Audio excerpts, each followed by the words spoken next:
Your phone pings with a critical message, and your stomach instantly tightens.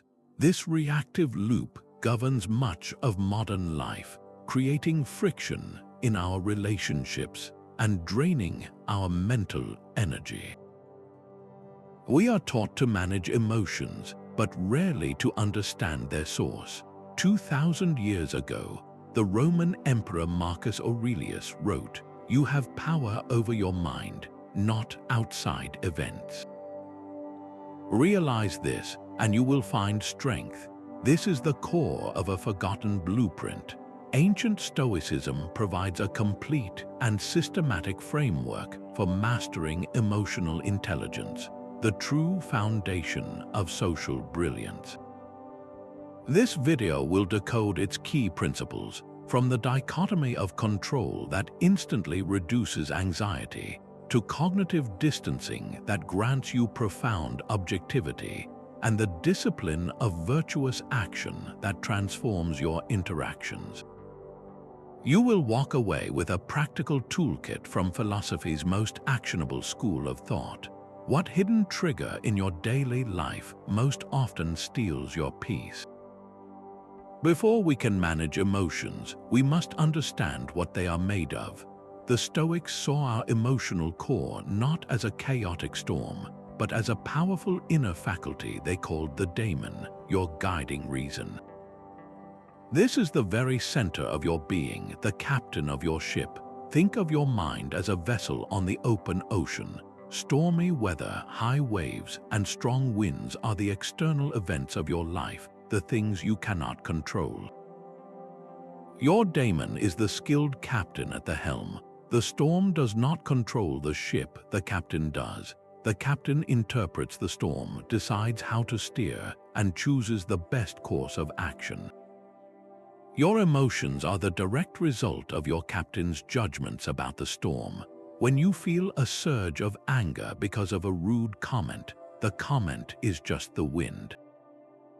The anger is your captain's initial, often unexamined, judgment that something terrible has happened, that an injustice has been committed against you.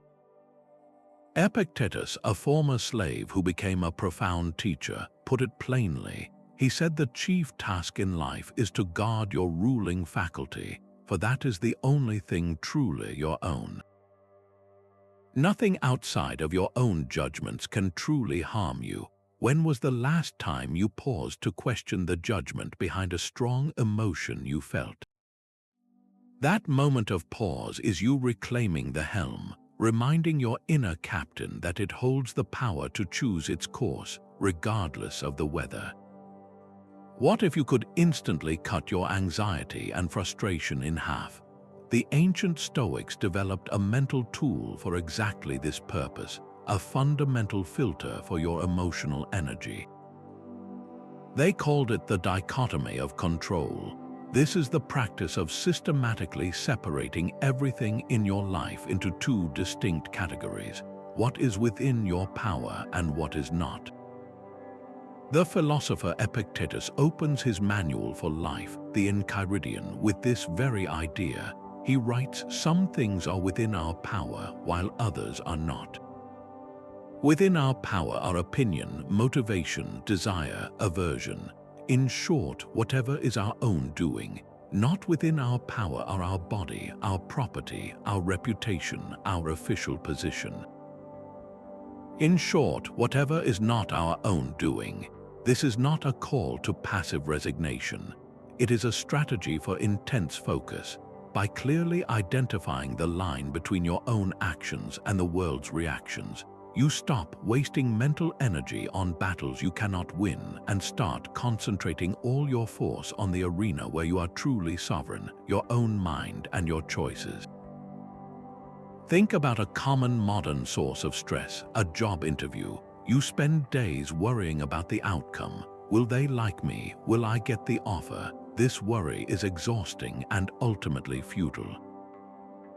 The Dichotomy of Control asks you to make a simple list. What is outside your control? The other candidates, the interviewer's mood, the company's final decision.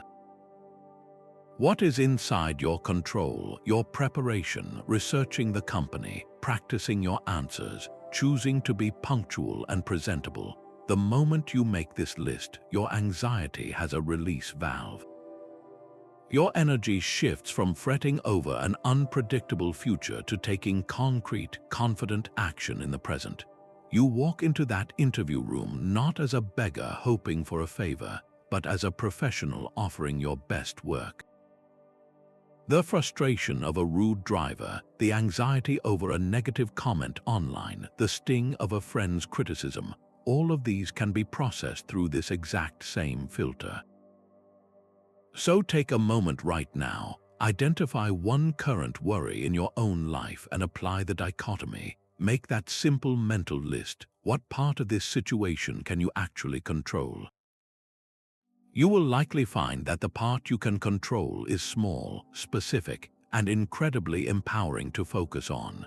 Stoicism teaches us to insert a moment of space between an impression and our assent to it. This is the art of cognitive distancing, and the Stoics called this practice Prossiche, or vigilant attention. It is the mental discipline of becoming an observer of your own thoughts. When an event happens, it strikes your mind with an initial impression, a raw piece of data that comes with an immediate judgment. This impression shouts, "This is terrible," or "That person insulted me." Cognitive distancing is the powerful act of catching that shout, and instead of blindly agreeing, holding it up for examination. You learn to treat your own thoughts as if they were external objects, separate from your core self, allowing you to analyze them with objectivity. The Roman Emperor Marcus Aurelius was a master of this. In his private writings, he constantly practiced unpacking his impressions. He would take a feeling of irritation or offense and mentally dissect it, asking, "What is this thing in its own nature? What is it made of?" He sought to see the event stripped of the dramatic, value-laden story his mind had instantly attached to it. Consider the moment you receive critical feedback, perhaps from a colleague or a loved one. The first impression is often a hot flash of defensiveness. Your inner narrative screams, "This is an attack. I am being disrespected. This story feels completely true," and your body prepares for a fight. But what if you applied cognitive distancing? You would pause and describe the event in purely factual, neutral terms. "My colleague said the data in my report was incomplete. My partner said I seemed distracted during our conversation." When you strip away the charged language of attack and disrespect, you are left with simple facts. From this calm, observational space, you can then ask a new set of questions. Is there any useful truth in this feedback? Is there a single action I can take to improve the situation? The emotion does not disappear, but it loses its tyrannical power over your response. Your inner captain is no longer reacting to the storm, but calmly reading the navigational charts. Next time you feel a surge of anger, try this simple exercise. Do not act on the feeling. Instead, try to describe the triggering event in the most boring, factual terms possible, as if you were a neutral journalist reporting the scene. This small space you create is where your true freedom and wisdom reside. Seneca, the great Stoic statesman, offered a deceptively simple prescription for anger. He called delay its greatest remedy. This is the practice of judgment suspension. The conscious act of hitting the mental brakes before your initial impression can escalate into a full-blown emotional storm. The Stoics understood that our raw, unchecked impressions are like sparks. If we immediately pour the fuel of our assent onto them, they erupt into a destructive blaze. But if we simply pause and withhold our agreement for even a short while, the spark often sputters and dies on its own. This pause creates a vital buffer zone, a space where your guiding reason can step in and assess the situation without the deafening noise of emotion. It stops a single negative thought from spreading like a stain across your entire perception. history offers a powerful image of this principle in action. The story is told of the Stoic philosopher Socrates, who, when publicly insulted and even struck by an angry man, remained utterly calm. He did not retaliate or even show signs of agitation. Instead of judging the event as a catastrophic personal offense, he suspended that initial, violent impression. He allowed his reason to interpret the man's actions as a product of his own ignorance and inner turmoil. By refusing to assent to the insult, Socrates demonstrated that an offense only truly lands if we choose to catch it. Now, translate this ancient wisdom to a modern scenario you likely know all too well. Your inbox pings with a message, a terse, critical email from a coworker. The first impression screams, "This is an attack." Your face flushes, your heart rate jumps, and your fingers fly to the keyboard, ready to type a sharp, defensive reply that will put them in their place. This is the critical juncture, the moment where judgment suspension becomes your most powerful tool. Instead of clicking send, you impose a mandatory pause. You get up from your desk, you walk away for just 10 minutes, you get a glass of water. In that short space, the heat of the initial impression begins to cool. Your rational mind, no longer hijacked, can now ask different questions. Was the tone intentional or just rushed? Is there a sliver of valid feedback buried in the poor delivery? What is the most constructive, professional way to resolve this? The email you draft after that pause will be entirely different from the one you almost sent in the heat of the moment. It will be a response, not a reaction, so reflect on your own life for a moment. What recent conflict, what moment of frustration could have unfolded differently if you had gifted yourself that same 10-minute pause between the spark and the blaze? There is a profound difference between accepting your circumstances and loving them. The Stoics championed a radical mindset known as Amor Fati, the love of one's fate. This is not passive resignation. It is the active embrace of every single event, every person, and every challenge life places in your path as the raw material for your growth. What if every difficult person in your life was not a random curse, but a custom-designed training partner? Marcus Aurelius wrote in his Meditations, "The impediment to action advances action. What stands in the way becomes the way." He saw every obstacle not as a blockade, but as fuel for the fire of his own virtue. This is the ultimate application of emotional intelligence in the social world. That demanding boss who micromanages your every move is not merely a source of frustration. They are your personal drill instructor for the virtue of patience and the art of maintaining composure under pressure.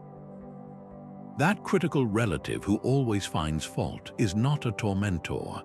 They are a master-level test of your capacity for understanding and your ability to detach your self-worth from external opinions. These people are the dragons placed in your story precisely so you can learn to be courageous. When you begin to see your social reality through this lens, the entire game changes. Conflict is no longer something to be avoided or merely endured. It becomes a gymnasium where you train your character. The goal is not to change the difficult person, but to master your own responses to them. Your growth is the entire point of the exercise, so take a moment and look at your own social landscape. Can you identify one difficult relationship, one persistent source of friction that you can consciously reframe starting today? See that person not as a problem, but as an opportunity. What specific virtue could you practice with them? Is it patience, courage, or perhaps unconditional kindness? This shift in perspective transforms burdens into blessings and turns every social interaction into a chance for profound personal mastery. The ancient Stoics practiced a mental exercise that could instantly shrink any conflict down to its true size. They called it the view from above, Close your eyes for just a moment and picture your current problem, that simmering disagreement or personal slight. Now imagine your perspective pulling back, rising up through the ceiling above your town, seeing the entire country as a map. Keep going until the whole earth is a beautiful, silent blue marble hanging in the vast blackness of space. From this cosmic vantage point, your bustling city is a tiny speck of light. Your neighborhood is invisible. The argument that felt so all-consuming just moments ago now seems almost impossibly small. This was a favorite technique of Marcus Aurelius, who would write to himself about gazing down at the world from above, seeing the countless cities and peoples, and realizing how brief our lives and quarrels truly are in the grand scheme. He was not minimizing human experience, but rather placing it in its proper context to drain the drama and poison from social friction. Apply this to a real social conflict. A coworker takes credit for your idea in a meeting, and you feel the heat of betrayal. Your entire world seems to contract around this injustice, but then you activate the view from above. You see the meeting room as one tiny box in one building on a massive planet spinning through an endless universe. You see the coworker not as a villain, but as another human being, driven by their own fears and desires on their own brief journey. The slight does not disappear, but its power to dominate your emotional state evaporates. It becomes a manageable event, not a world-ending crisis. The next time you find yourself embroiled in a heated disagreement, mentally step back and ask yourself a simple, grounding question. How important will this conflict seem in 1 week? Will it even be a memory? How about in 1 year? This question is a practical shortcut to that cosmic perspective, instantly creating the space for empathy and a wiser, more measured response. Stoics believed that winning an argument or gaining approval are not true goods. This single idea dismantles the entire theater of social performance we so often engage in. In the Stoic value system, the only thing that is categorically good is the quality of your own character, your virtue. Everything else, from wealth and reputation to the comfort of social approval, is merely preferred or dispreferred, but ultimately indifferent to your moral worth. The 4 cardinal virtues provide the compass for every interaction: wisdom to see the situation clearly, courage to speak the necessary truth, justice to treat the other person fairly, and temperance to govern your own impulses. When you adopt this framework, the goal of a conversation is completely transformed. You are no longer trying to control the other person's reaction or secure a specific outcome. Your only objective is to ensure that your own actions are virtuous, regardless of the result. The philosopher Epictetus captured this shift perfectly when he advised his students, "Do not seek for things to happen as you wish, but wish for things to happen as they do, and your life will go smoothly." He was not preaching passivity, but a profound reorientation of desire. Your wish is not for a particular response, but for the opportunity to act with integrity, no matter what response you receive. Consider the daunting task of having a difficult conversation with a family member about a sensitive topic.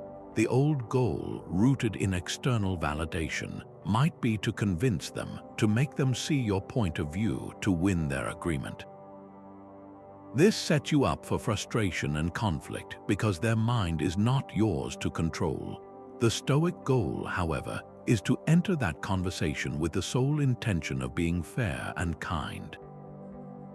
You prepare what you need to say with wisdom, you summon the courage to speak honestly, you act with justice by respecting their perspective, and you exercise temperance by listening more than you lecture.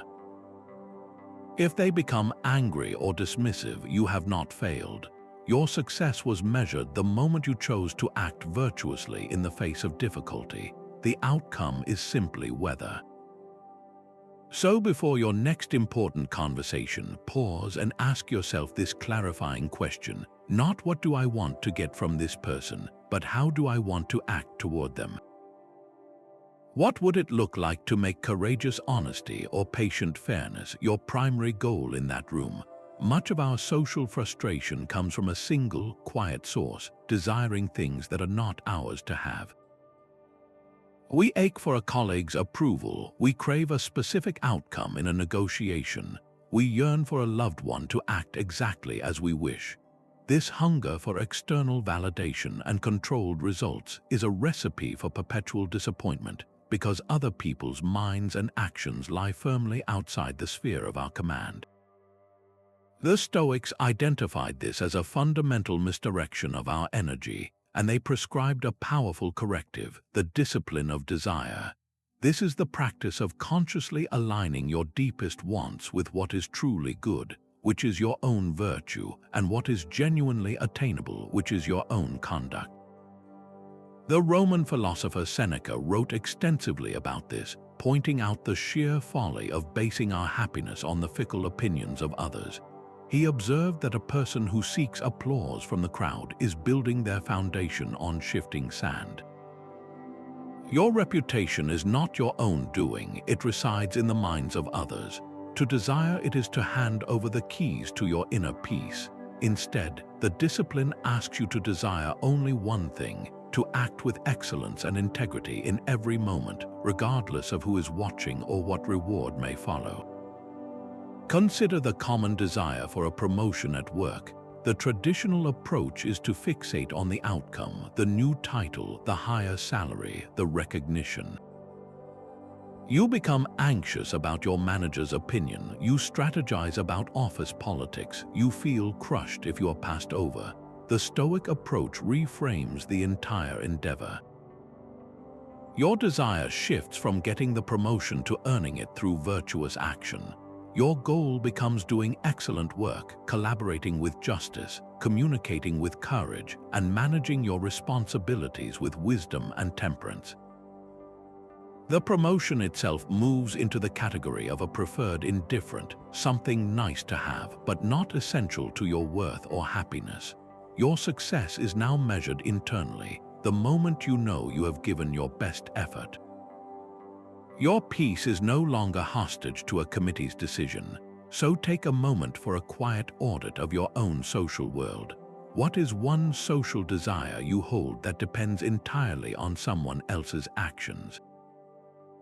Is it your friend's agreement, your partner's affection, your rival's acknowledgement? Now, ask the transformative question: how can I shift my desire from their action to my own virtuous conduct?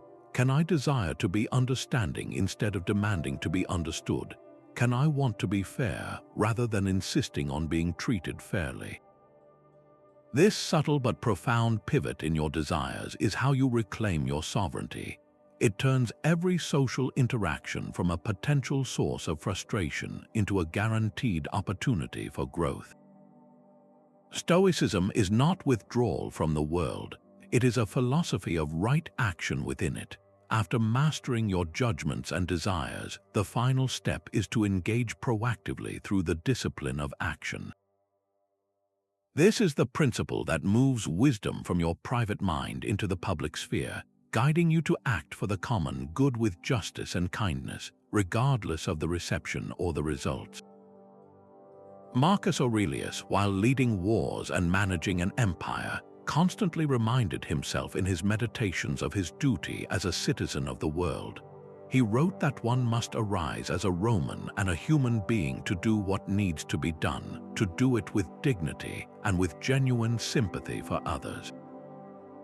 His focus was never on the glory of the outcome, but on the integrity of the action itself. This transforms every social exchange from a transaction into an expression of character. Consider a modern scenario you have likely faced. You are in a break room and a colleague begins gossiping, tearing down another co-worker who is not present. The easy, passive path is to stay silent or even nod along to avoid conflict. The discipline of action, however, calls for a different response. It asks you to act with courage and justice. You might calmly say, "I do not think we have the full story," and change the subject. Or imagine a teammate is struggling under a tight deadline. Helping them brings you no direct reward, no promotion, and may even go completely unnoticed by your manager. The Stoic acts not for the applause, but because it is the right thing to do. The act of helping itself is the entire point, a complete success in the arena of virtue. Recall a time you acted justly or kindly, even when it was inconvenient or went completely unnoticed. Perhaps you returned a lost wallet, or you defended someone when it was socially risky. How did that conscious choice to align your action with your values affect your internal state? That feeling of quiet alignment, of an unshakable inner peace, is the true reward that Stoicism promises. It is the proof that you are living in accordance with your nature as a rational and social being. Your ability to understand others is rooted in a profound philosophical truth: we are all connected.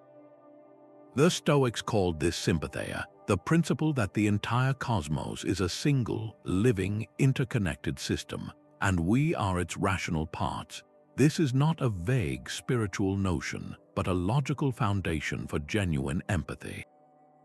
If the universe is one body, then every person you meet is another limb of that same body. To harm another or to feel separate from them is as irrational as your right hand deciding to attack your left. This worldview systematically dismantles the us versus them thinking that creates so much social friction. It replaces othering with a deep, inherent sense of fellowship. The Stoic teacher Hierocles illustrated this with his famous circles of concern. He said to imagine a series of concentric circles. In the center is your own mind. The next circle holds your immediate family, then your extended family, your neighbors, your fellow citizens, and finally, all of humanity. Our task, he taught, is to continually draw these outer circles inward, to bring the same sense of care and connection we feel for our family to our neighbors, and then to strangers, and even to those we consider opponents. Think about that person you fundamentally disagree with, perhaps on a political or ethical issue. It is easy to see them as a villain, an obstacle, or an abstraction. Sympatheia asks you to perform a radical act of perception. See them first as a human being. They, like you, possess a fragment of the same universal reason. They, like you, desire happiness and wish to avoid suffering. They are acting, however mistakenly, from their own judgments about the world. This does not mean you must agree with them.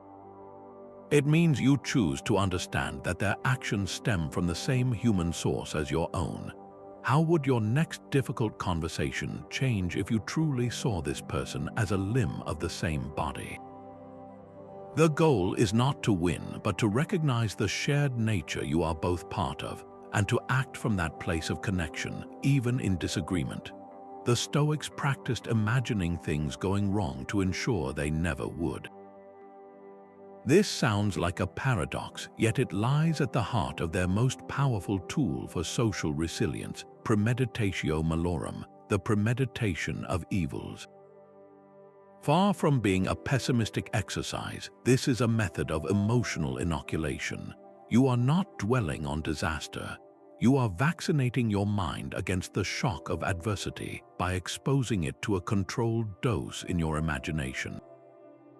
Seneca would regularly practice this, writing about how he would contemplate the loss of his wealth, his status, and even his friends. By mentally rehearsing these potential losses, he stripped them of their power to surprise and destabilize him. When a challenge actually arose, his mind was already prepared, grounded, and ready to respond from a place of virtue, not panic. Apply this to a social situation you dread.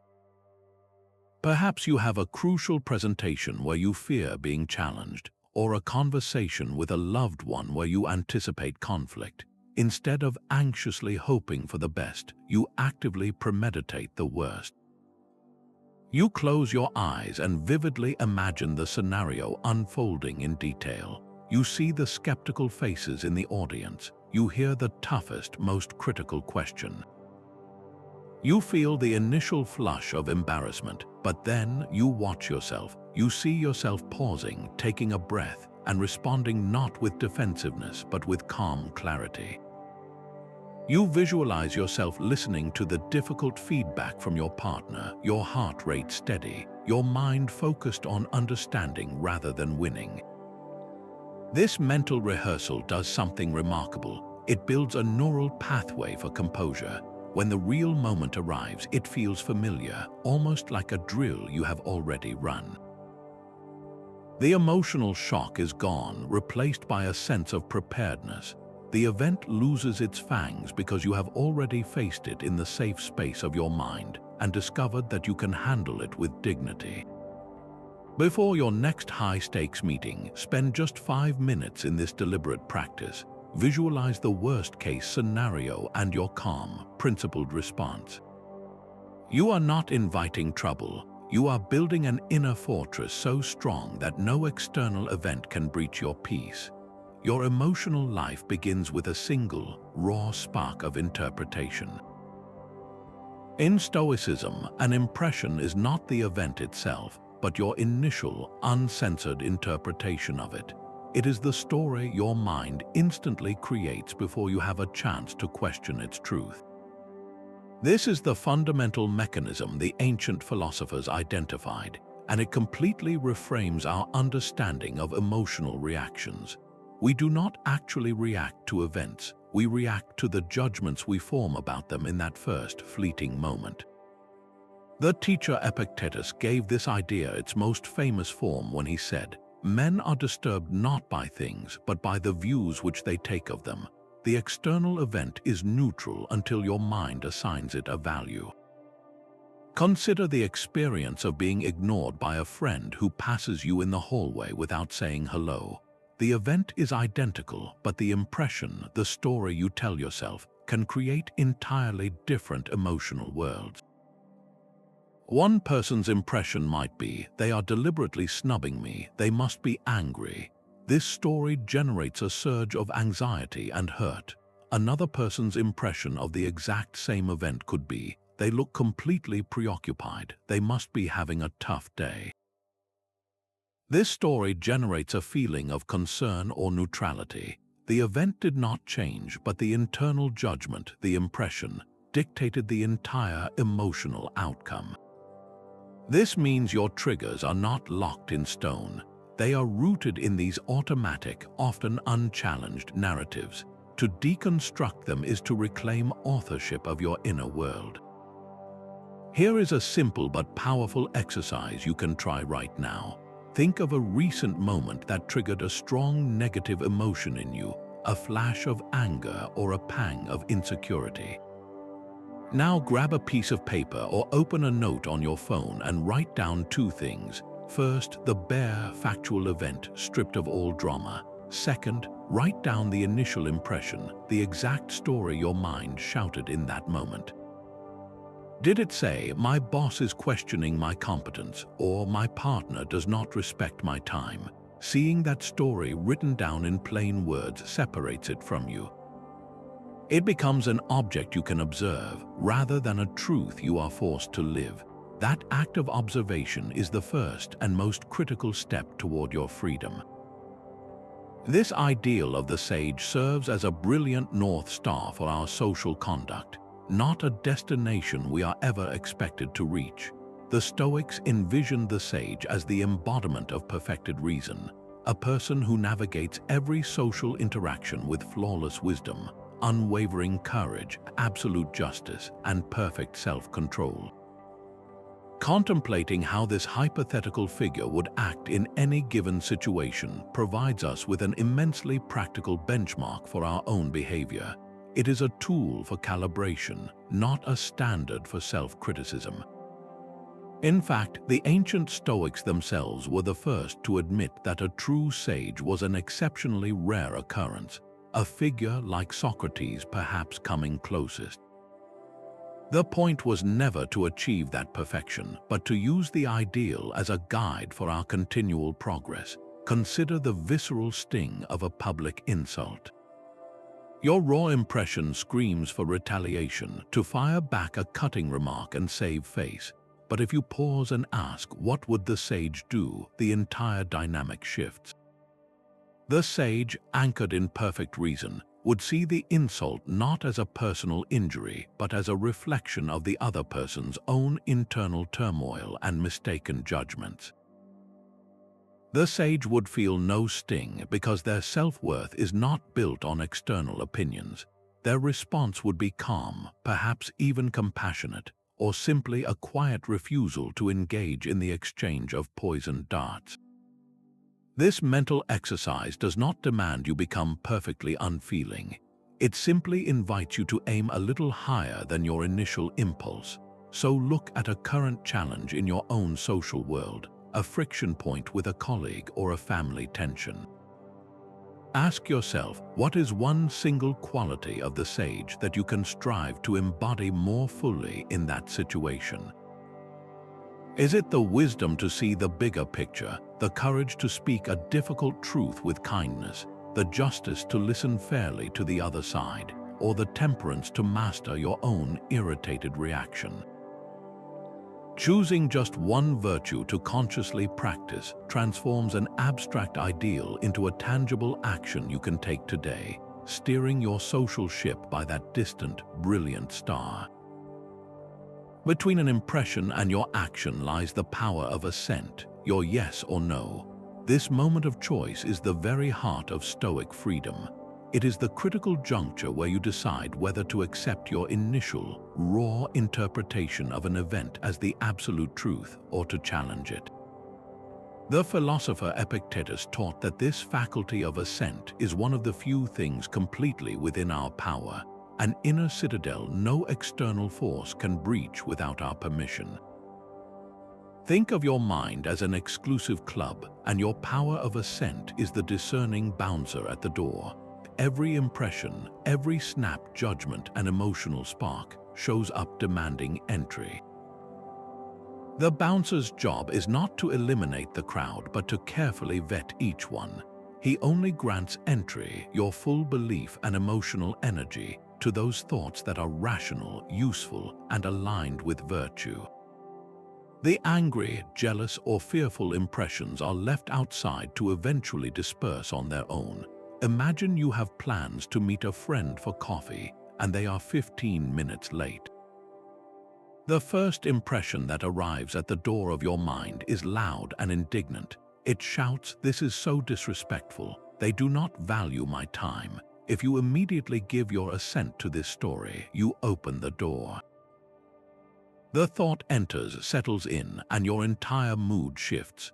You feel irritated, your posture stiffens, and when your friend finally arrives, your interaction is already colored by that initial judgment. But what if your inner bouncer paused? What if it held up a hand and questioned the impression before letting it in? It might ask, is there any other possible explanation? Could there be traffic, a last-minute work call, or a simple mistake? By withholding your immediate assent, you create a space for reason. You choose not to confirm the story of personal slight. When your friend arrives, flustered and apologetic because their train was delayed, you are free to greet them with genuine understanding instead of simmering resentment. The event was the same, but your power of assent dictated your entire experience of it. Can you recall a time you successfully withheld assent from a destructive impression? What was the result? That feeling of calm control, of not being hijacked by a fleeting thought, is a taste of the profound inner sovereignty the Stoics promised. The most transformative habit a Stoic cultivates is not a morning ritual, but an evening one.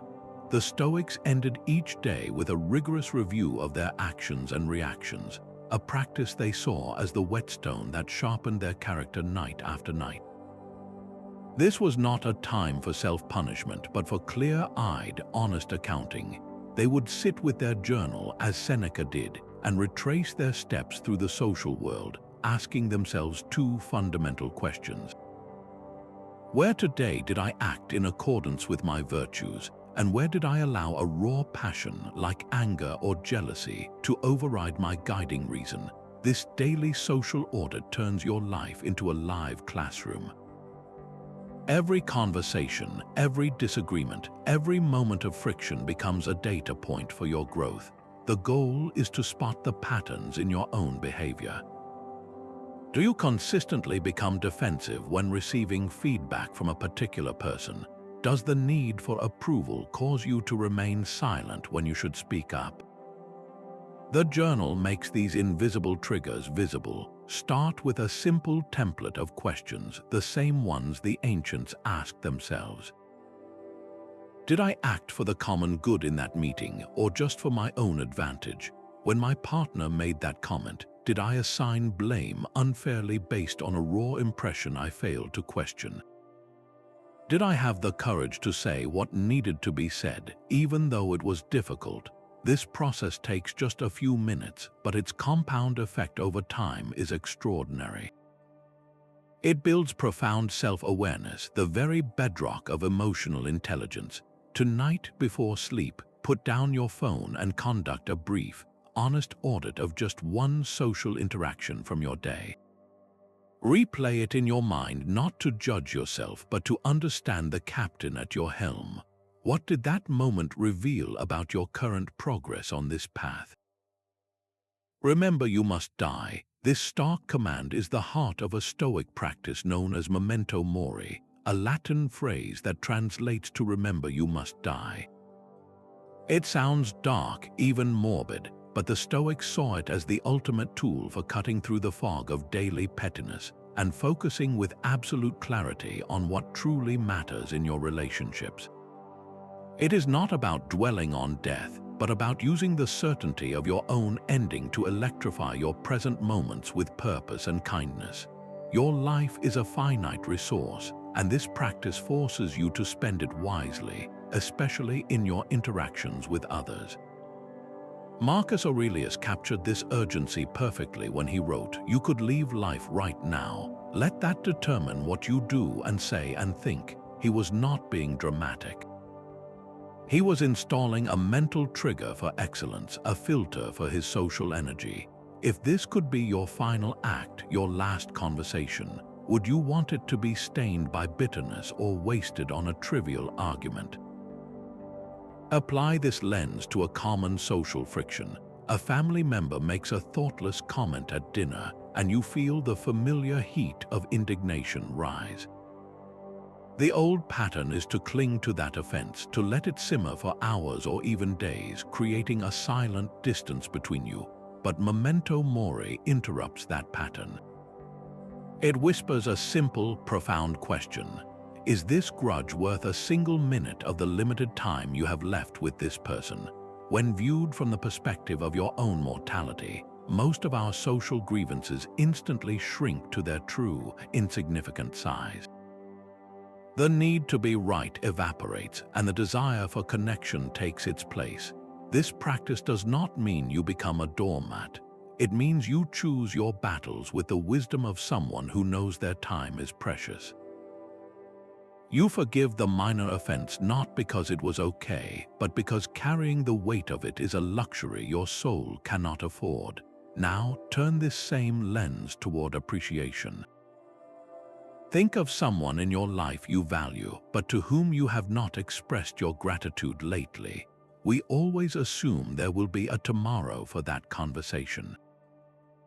Memento Mori shatters that assumption. It demands that you act as if today is the only day you are guaranteed. Sending that text of thanks, making that phone call to say you care, giving that genuine compliment, these are not small things. They are the essential work of a life well lived. They become urgent when you remember that every interaction is, in its own way, final. So I ask you directly, if you knew with certainty that your next conversation with a particular person would be your last, what petty grievance would you release from your grasp in an instant? What kind word held back by pride or shyness would you speak without hesitation? This is not a morbid fantasy.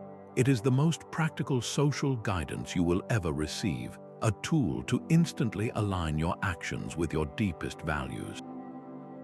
Few things test our emotional intelligence like a direct insult. Your name is called in a meeting, followed by a dismissive comment about your idea. The heat rises to your face, your heart pounds, and every instinct screams to fire back. This is the moment where Stoic theory meets brutal reality. The Stoic deconstruction of an insult begins by breaking it down to its raw components. The insult itself is merely a set of sound waves hitting your ear or pixels on a screen. In its own nature, it is just data.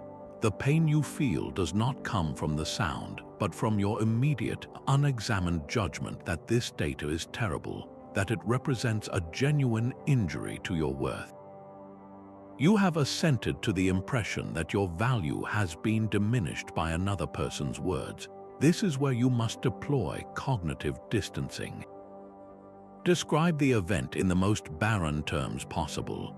A human being produced a sequence of sounds. That is all. Your power of assent can choose to reject the dramatic story of personal injury that your mind is trying to sell you.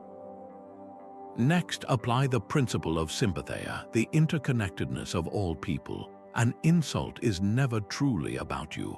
It is a reflection of the insulter's own inner state, their frustration, their ignorance, or their poor character. Seneca wrote extensively on this, observing that a person who lashes out is already suffering, already sick with their own passions. To be offended by their words, he suggests, is as irrational as being upset by the bark of a dog or the bite of a fly.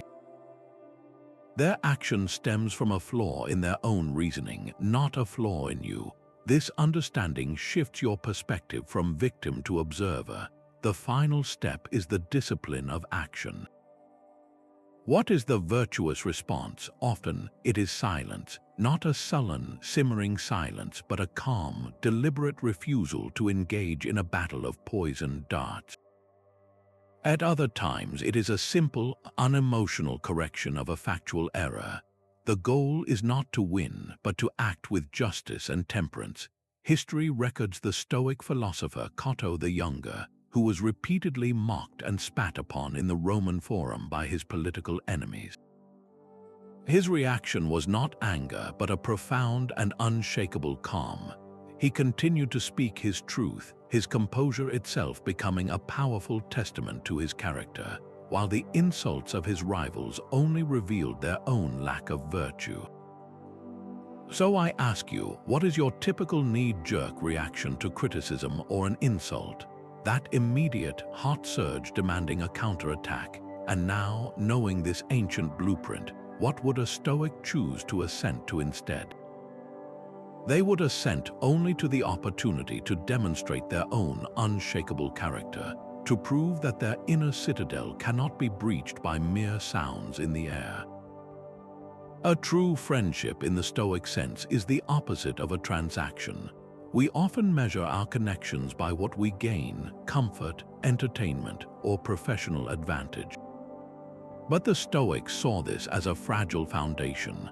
Seneca wrote that a person who seeks a friend for their own utility cultivates a friendship that will end, because the utility itself will eventually die. He argued that we must love a friend for their own sake, not for any benefit they can provide. The bedrock of this bond is a shared commitment to living a virtuous life. Your Stoic friend is not merely a companion for good times, but a fellow traveler on the path to wisdom, a partner in the pursuit of becoming better human beings. This transforms the very nature of your interactions. A friend rooted in virtue is not there to simply echo your opinions or soothe your ego with flattery. Their greatest act of loyalty is to hold up a mirror to your character, even when the reflection is difficult to see. They are the one who will gently point out when your anger was unjust, when your desire has strayed into greed, or when your fear is holding you back from a necessary action. This feedback is not an attack, it is the most precious gift one soul can offer another, a correction on the journey toward excellence. It requires immense courage to both give and receive. Think about the people you hold closest. When was the last time one of them challenged a flaw in your character, not to criticize you, but because they believe in your potential for growth? And conversely, when have you offered that same honest mirror to them? Cultivating this dynamic begins with a shift in intention. It means entering your friendships not to be validated, but to be refined. It means having the humility to ask, where am I blind? And it means creating a space of such profound trust that tough conversations become acts of devotion, not conflict. This is how a friendship becomes a sacred workshop for the soul. The Stoics discovered that to effectively influence others, you must first relinquish the desire to control them. This is the quiet paradox at the heart of true leadership. We exhaust ourselves trying to manage other people's behaviors, their opinions, and their choices, a futile effort that only breeds frustration and resentment. The shift happens when you realize that your only real project is your own character. By focusing relentlessly on your own virtuous actions, you become a gravitational force of integrity that naturally attracts trust and persuades far more powerfully than any command.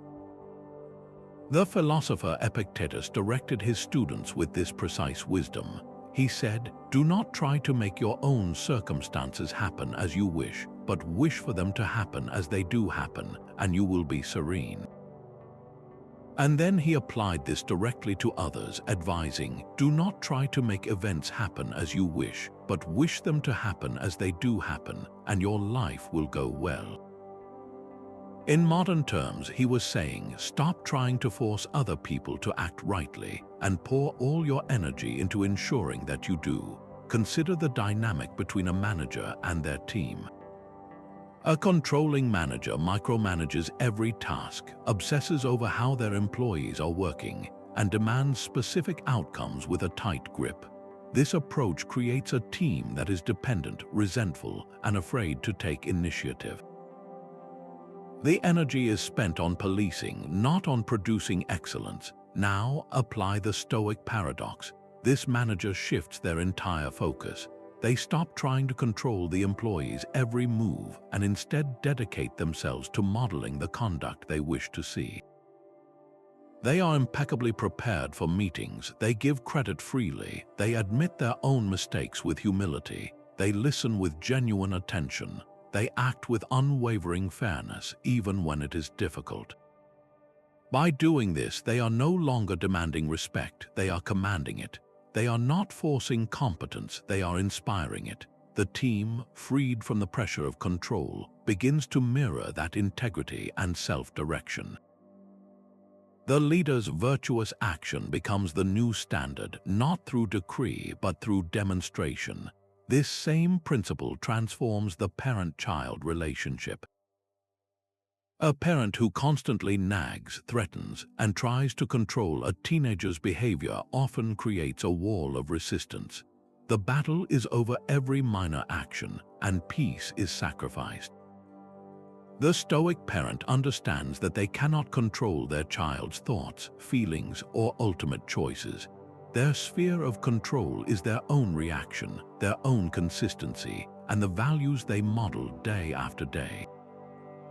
Instead of screaming about the importance of honesty, they demonstrate it by being scrupulously truthful themselves. Instead of demanding respect, they speak to their child with unwavering respect, even in the heat of an argument.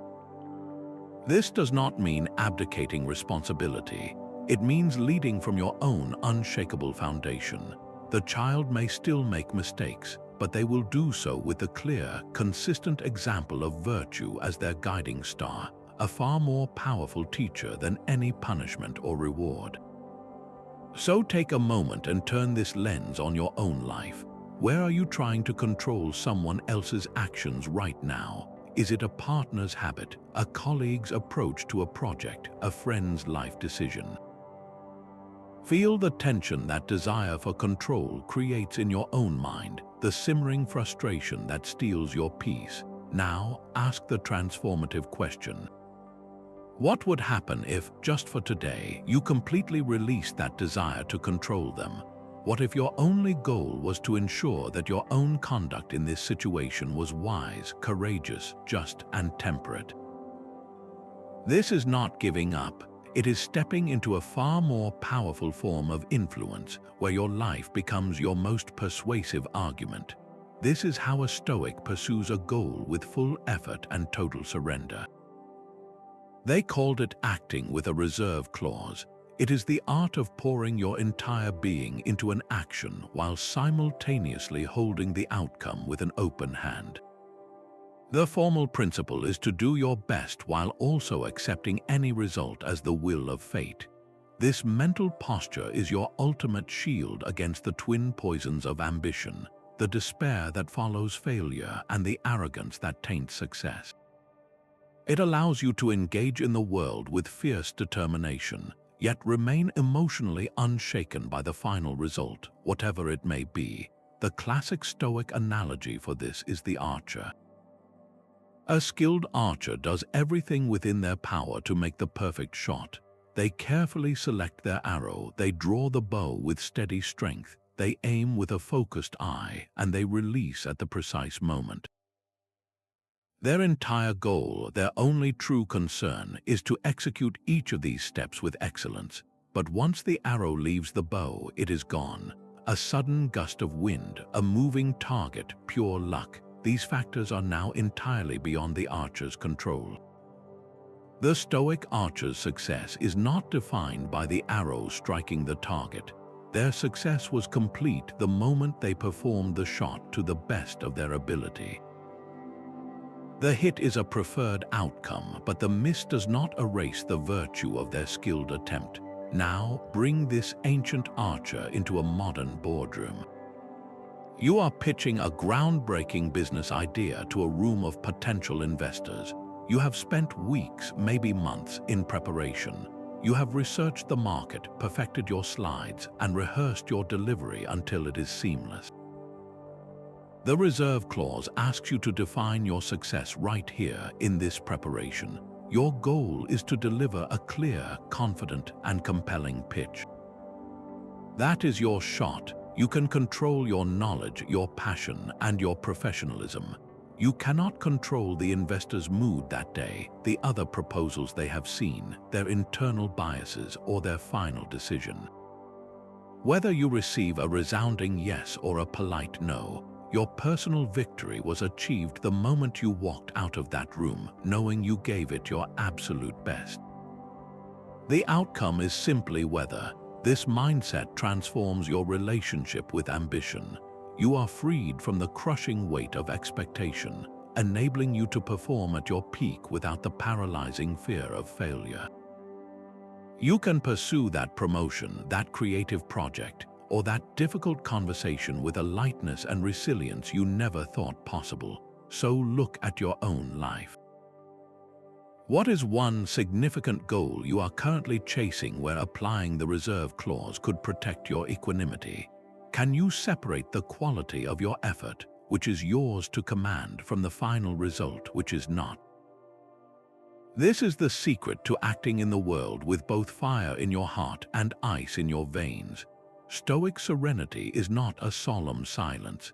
It often expresses itself as a light, untroubled spirit, a gentle humor that flows from a mind at peace with a world it cannot control.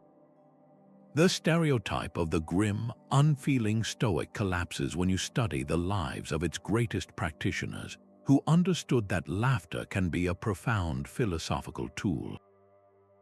They used wit not for mockery, but to deflect insults, reduce social tension, and maintain a healthy perspective on life's inevitable absurdities.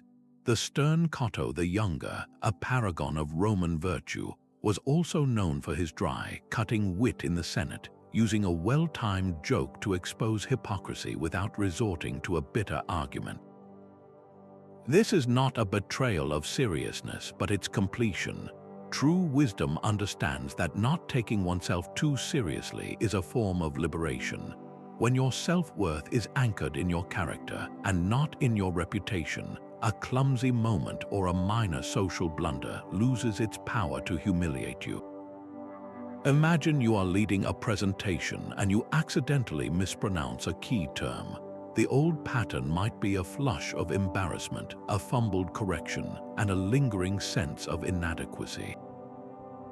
The Stoic approach, infused with lightness, allows you to smile and say, "It seems I have invented a new word today. Please forgive the creative license."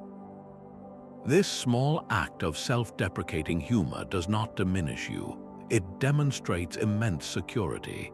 It instantly diffuses the awkwardness for everyone in the room, transforming a potential moment of judgment into one of shared humanity. It signals that you are focused on the substance of the work, not on performing a flawless persona. So look at the social climates you inhabit every day. How could introducing a touch of this deliberate lightness improve the tone in your workplace or your home? What friction could be eased not by a heavy conversation, but by choosing to meet a minor frustration with a gentle smile instead of a grimace? Stoicism does not teach us not to feel, but to feel appropriately. This distinction is the very heart of its application to grief and loss. The philosophy never demanded a cold, unfeeling heart in the face of tragedy. Instead, it asked for a resilient one, capable of bearing the weight of sorrow without being crushed by it. The Stoics saw a clear line between the natural, human sadness that follows a loss and the destructive, overwhelming passion of endless grief that can dismantle our reason and virtue. In his profound letter, The Consolation to Marcia, Seneca writes to a mother who has been mourning her son for 3 years. He acknowledges the initial, piercing pain of loss as a natural reflex, a testament to our love. But he gently challenges the prolonged, paralyzing lamentation. He suggests that such unending grief is not a tribute to the dead, but a disservice to the living, including ourselves. It is a storm that never passes, clouding the captain's ability to steer the ship at all. So how do we honor a lost loved one without being consumed by the very memory we cherish?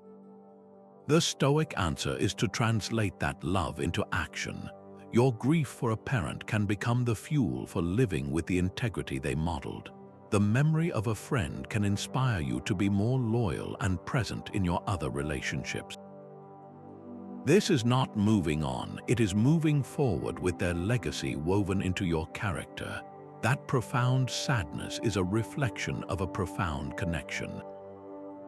What if you could honor that bond not by being diminished, but by being deepened?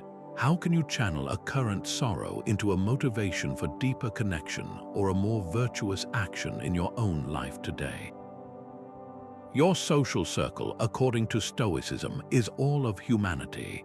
This is the ultimate expansion of emotional intelligence, moving beyond our immediate family, friends, and even our nation, to embrace a radical identity, that of a cosmopolitan, a citizen of the world. For the Stoics, this was not a vague ideal but a practical duty. It meant recognizing that every human being, regardless of their origin or beliefs, shares a fragment of the same universal reason and is therefore your kin. Your obligations of justice and kindness do not stop at any border. They extend to every person you encounter, whether in your neighborhood or on the other side of the planet.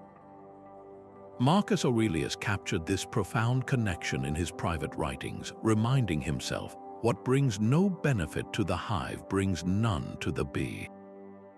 We are all part of a single, living system. Your well-being is inextricably linked to the well-being of the whole human family. Apply this ancient vision to the modern digital agora, the global town square of the Internet. When you engage in a discussion about a complex global issue online, do you approach it from a narrow, tribal perspective, seeking to defeat an opponent from another culture? Or do you engage as a citizen of the world, seeking understanding and common ground, motivated by a concern for the collective hive? The cosmopolitan sees a stranger not as an other, but as another self, a fellow traveler on a brief and difficult journey. This perspective transforms how you interpret a news story about a conflict in a distant country, or how you respond to a comment from someone with a vastly different life experience. The duty is to extend the same patience, the same attempt at fairness, and the same fundamental goodwill you would offer a member of your own household. So I ask you to reflect on this expansion of your own social sphere. How does viewing yourself first and foremost as a citizen of the world change your responsibilities in your own local community and in your daily online interactions? Does it compel you to listen more deeply, to challenge your own prejudices, and to act with a kindness that recognizes no strangers? Your alarm clock sounds not as an enemy, but as your first invitation to practice. Before checking your phone, you take just 60 seconds to sit up and activate the view from above. You visualize your entire day from this cosmic perspective, seeing your schedule, your commute, and your meetings as tiny, manageable dots on a vast canvas. This simple ritual frames your intentions, anchoring you in the disciplines of desire and action. You desire only to act with virtue today, and you will focus your actions solely on what is within your power. The entire day then becomes a living workshop. During your commute, when traffic grinds to a halt, you feel the initial surge of frustration, but instead of cursing, you apply cognitive distancing. The bare fact is that cars are not moving. The story you were about to tell yourself, that this ruinous delay will destroy your entire morning, is just a story. You withhold your assent from that narrative, and the tension in your shoulders simply dissolves. You arrive at work centered, not frazzled. In a contentious work meeting, you practice the reserve clause. You advocate for your project with passion and clear reasoning. You have done your preparation, your shot is true. But you hold the outcome, the final decision of the committee, with an open hand. Whether they approve your idea or reject it, your personal success was secured by your virtuous effort. This mental posture allows you to listen to criticism without defensiveness and to collaborate without the desperate need to win. At home during a family dinner, a minor comment from a loved one threatens to spark irritation. You remember the dichotomy of control. You cannot control their words, but you have absolute command over your response. You choose patience over reaction, and the moment passes without escalating into a conflict. The day concludes not with exhaustion, but with clarity. You take out a journal for your evening examination. You review the moments where your inner captain steered well, and you note with gentle honesty where you let the storm dictate your course. Did I act for the common good? Where did I assign a value to an external thing? This is not about self-punishment, but about progressive refinement. The power of this day lies not in dramatic gestures, but in these subtle, consistent applications. Philosophy is woven into the fabric of your life, thread by daily thread. So, for your tomorrow, design just one small, specific Stoic ritual. Perhaps it is that 60-second view from above upon waking. Maybe it is a pre-commitment to apply the reserve clause in one single meeting. Or it could be the intention to pause and ask the bouncer at your mind's door before assenting to your first moment of frustration. Choose one and begin the work of building your unshakable core, one ordinary day at a time. This entire journey reveals a profound truth, that emotional intelligence is not a vague personality trait, but a skill you can systematically build. The ancient Stoics left us a complete blueprint, a structured path to social brilliance that begins not with managing others, but with mastering your own inner world. You have seen how to filter your emotional energy through the dichotomy of control. instantly reducing anxiety by focusing only on your own actions. You have learned the art of cognitive distancing, creating that vital space between a triggering event and your response, allowing your inner captain to steer the ship with calm reason. And you have discovered how to engage externally through the discipline of virtuous action, transforming every interaction into an opportunity to practice wisdom, courage, justice, and temperance. This framework is held together by the principle of interconnectedness, the understanding that we are all part of a single whole, which is the ultimate source of genuine empathy. The peace this brings was perfectly captured by Epictetus when he said, "Make the best use of what is in your power and take the rest as it happens." This is not a one-time fix, but a lifelong practice of returning to your helm day after day. It is a commitment to seeing your social reality as a gymnasium for your character. If these ideas have given you a new perspective, consider subscribing for more journeys into practical philosophy. And to make this real right now, share in the comments below which single Stoic principle will you commit to practicing first in your own life.